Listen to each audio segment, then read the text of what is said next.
Kita sudah bergabung juga di sini ada Dokter Karissa Grani. Assalamualaikum, Dokter. Waalaikumsalam warahmatullahi Ya, wabarakatuh. alhamdulillah. Alhamdulillah, Barokallah, Bu Dokter. Ya. Masya Allah. Ini momen yang memang spesial buat kita semua karena Dokter Karissa ini berkenan hadir dan berbagi pengalaman dan inspirasi juga tentunya. Sebelum kita menginjak ke sesi mengaji, kita ingin tanya-tanya dulu ke Dokter Karissa ini. Dokter, kita mungkin banyak sahabat Arsa juga sudah tahu ini karena dokter kan udah viral juga gitu ya. Gara-gara pandemi, kemudian juga gara-gara PPKM, ini justru membuat Dokter Karissa ini berpindah keyakinan dan mendapatkan hidayah di situ. Bisa cerita sedikit, dokter, ini bagaimana latar belakangnya ketika memutuskan menjadi seorang Muslim? Iya, Ahwan, izin Pak Ustadz, Mas Andra, dan Ya, enggak, silakan. RSI. Ya, ya, alhamdulillah. eh, Tadi seperti disampaikan ya, saya produk pandemi. Produk Jadi, pandemi, Masya Allah. memang hidayah itu milik Allah ya. Jadi Ya, ya. Allah bisa lewat wasilah apapun itu ya untuk menurunkan hidayahnya. Nah, salah satunya itu di saat awal pandemi, di saat kita lagi baru digerakkan, ayo pakai masker gitu, baru dibiasakan, nggak boleh jabat tangan dulu ya gitu kan.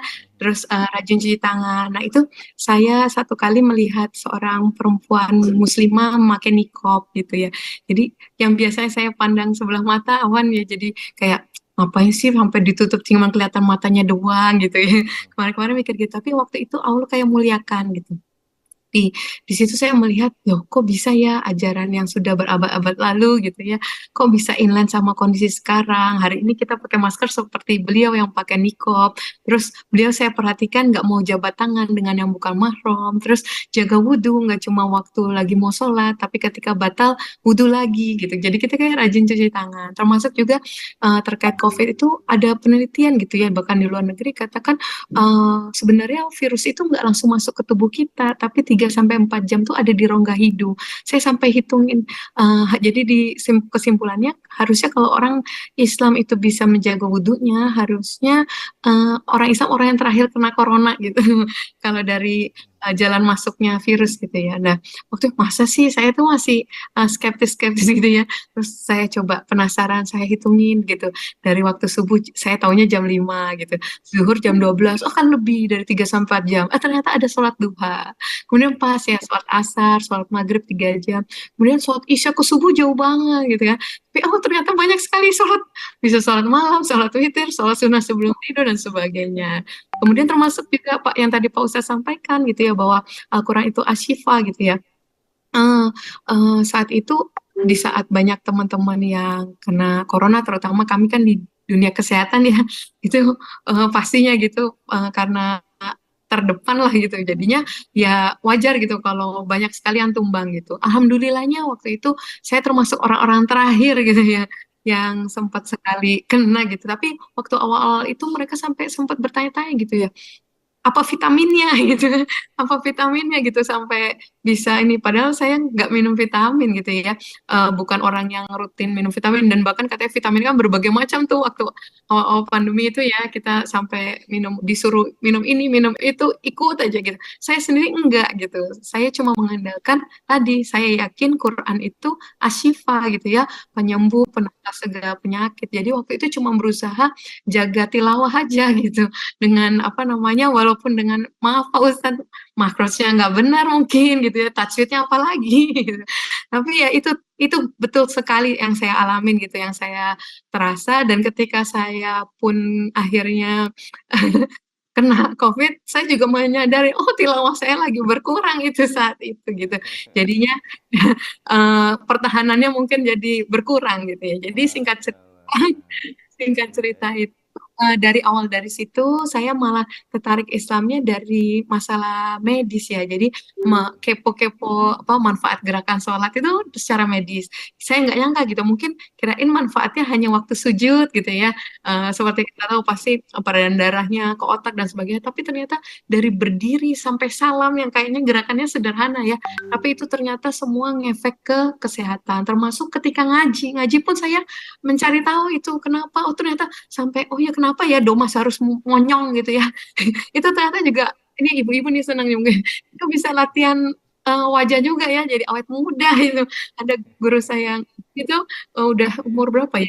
Hampir Tapi Dok, 70, masih awet muda ya. pertanyaannya sebelum pandemi itu, apakah memang sudah coba-coba juga belajar Islam atau sudah memiliki Al-Quran, atau memang pandemi itu menjadi titik balik ketika dokter benar-benar ingin menjadi seorang Muslim, atau sebelumnya sudah pernah juga belajar? Bagaimana latar belakangnya? Iya, ampun belum cerita latar belakang tadi ya. Jadi Hmm. saya itu sebenarnya saya sebelum sudah menikah dengan pendeta ya. Sekarang sudah meninggal tahun lalu, anak kami 3. Nah di dalam otomatis karena saya mendampingi beliau, saya ngajar-ngajar juga gitu dan Hmm. walaupun saya nggak belajar teologi ya, tapi di rumah itu karena beliau orang teologi ya, mertua juga teologi ya, itu ada kitab suci agama-agama lain tuh juga ada di rak buku kita, termasuk Al. Tapi memang terus terang saya setiap ada pelajaran Islamologi gitu ya, ada pelajarannya gitu, itu ada kelasnya. Itu saya paling males tuh kalau jadwalnya hari ini Islamologi gitu. Nggak benci dengan Islam, tapi itu kayak ngapain sih belajar ini gitu, sempat sempat begitu gitu. Jadi istilahnya Al-Quran tuh kitab terakhir yang saya baca setelah membaca kitab-kitab lainnya. Nah, baru setelah tadi kejadian pandemi sih, akhirnya saya tergerak gitu ya untuk cari tahu gitu tentang Islam gitu, baru ditaruh itu Al-Qur'annya, baru dibaca mulai dari tadinya bukanya salah ya, bukanya Al-Ikhlas duluan dan menurut saya itu juga bukan kebetulan ya Pak Berbalik Ustadz, kanan begitu ya.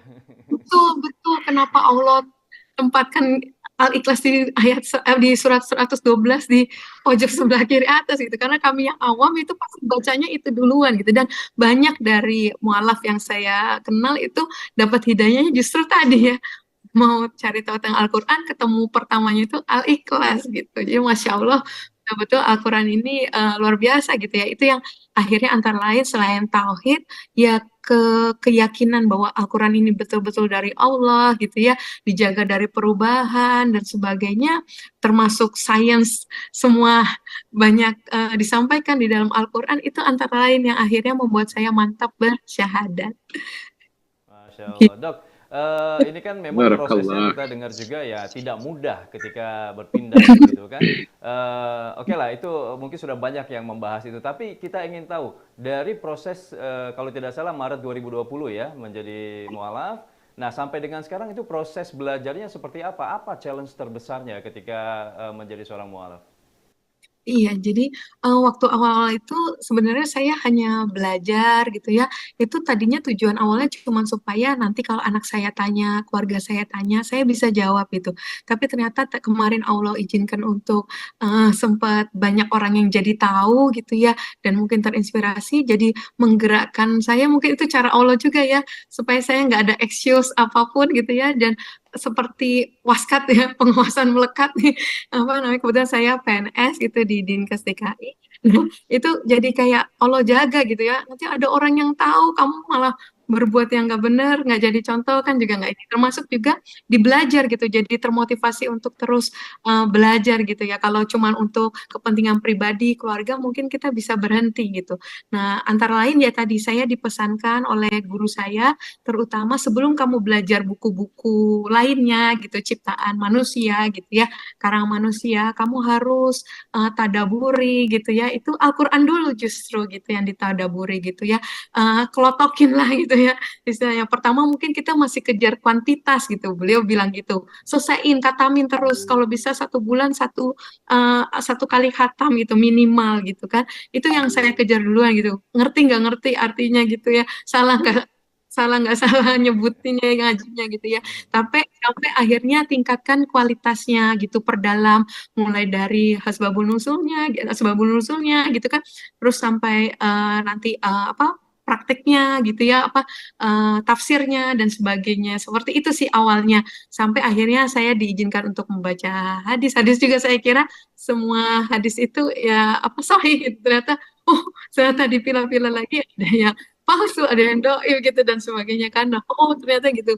Baru sampai akhirnya ke baca-baca buku tuh Mas Ardan. Nah, Kayak tapi kalau ketika pertama kali belajar mengajinya sendiri itu siapa yang mengajarkan dan kemana waktu itu belajarnya? Ya, kebetulan waktu itu saya diamankannya itu tanda kutip safe place-nya itu waktu lagi berlindung gitu ya di Pondok Pesantren Umi Irena Handono, Irena Center Baik. khusus mualafah di Sentul ya. Nah di situ kebetulan itu tadi karena lagi pandemi, jadi nggak ada santri lain selain saya dan anak-anak. Jadi Wah, guru yang spesial dong, private didatangkan, berarti ya. iya. Jadi guru akidah datang, guru fikih datang, guru yang untuk ngaji datang, kristologi kan Umi Irena Handono alinya itu. Kemudian juga dari situ terus kemudian saya di sana hanya 3 bulan. Kemudian saya lanjutkan lagi gitu. Sama karena pandemi masih online terus tuh ikut yang Indonesia Bisa Baca Quran, Ustadz Fatih, semua ada pembelajaran Al-Quran itu saya ikutin semuanya. Saya nggak tahu apa metode mana yang paling pas buat saya kan saat itu gitu. Jadi waktu itu saya ikutin semua jenis metode gitu. Termasuk waktu itu nggak sengaja gitu bertanya-tanya gitu, apa ya tipsnya kok bisa menghafalkan Quran gitu ya, bisa fasih lisannya. Antara lain itu ternyata tentang bersiwak itu saya masa sih gitu ya. Ternyata memang betul gitu kalau waktu salah satu tipsnya itu bersiwak itu meringankan lisan kita itu juga ngaruh banget ternyata di saya gitu. Masya Mas. Allah. Nah, terkait dengan hubungan dengan lingkungan, dengan orang tua, dengan anak, dengan keluarga yang lain, ini seperti apa sekarang, Dok? Iya, alhamdulillah saya termasuk salah satu yang beruntung ya Mas Andra dan Pak Ustadz dan teman-teman. Alhamdulillah Allah mudahkan sekali yang saya pikir mungkin masih lama gitu ya proses kondusifnya dengan keluarga mantan suami, keluarga sendiri juga gitu. Tapi ternyata Allah begitu baik ya, kan Allah dibilang nggak pernah membebani melebihi kesanggupan kita ya. Walaupun saya udah siap waktu itu apa nggak apa-apa ya Allah saya sebatang kara yang penting saya sudah punya Allah udah lebih dari cukup gitu ya saya meninggal dalam keadaan muslim juga ya udah gitu tapi ternyata Allah baik sedetik pun saya nggak pernah dijauhkan dari anak-anak sampai hari ini terus alhamdulillah juga 3 Maret kemarin Allah izinkan saya dapat rezeki dikasih jodoh lagi ada dapat Masya Allah, suami Alhamdulillah. lagi Selamat nih, Barakallahu laka barakallahu wajana wajana. sebulan. Iya, terus anak saya sekarang anak sambung saya 4, jadi anak saya ada 7 7, dan wah rame alhamdulillah, nih iya, keluarganya. alhamdulillah saya nggak pernah maksakan anak saya masuk Islam gitu. Saya mau mereka menemukan sendiri keindahan Islam. Akhirnya ya tadi dengan bimbingan abinya sambung ini 27 Maret kemarin 3 anak saya juga ikut bersyahadat. Sekarang sudah sekolah di sekolah Muslim Islam juga gitu dan pakai pakaian syar'i. Alhamdulillah. Itu masya Allah. Alhamdulillah, Masya Ya Allah. ada apa ya? Ada percepatan yang mungkin yang Allah kasih. Gitu.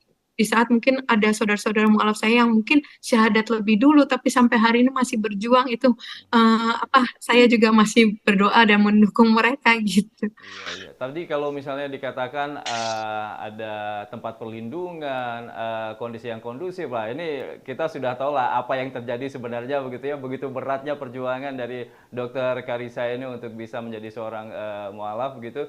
Tapi kita ingin forward maju ke depan. Kira-kira apa sih sebenarnya yang dokter inginkan ke depan? Ini sudah 3 tahun menjadi mualaf. Apa yang ingin dicapai, baik itu untuk diri pribadi dan juga keluarga, bahkan mungkin untuk Islam sendiri? Iya, iya sebenarnya tadi seperti saya bilang sebenarnya saya selalu motivasinya sederhana aja gitu ya supaya apa namanya ya bisa sekeluarga lah ya bisa nggak salah alamat pulangnya sama-sama masuk surga gitu. Anak-anak saya juga insya Allah di antara mereka ada yang bisa jadi hafiz Quran, penjaga Quran.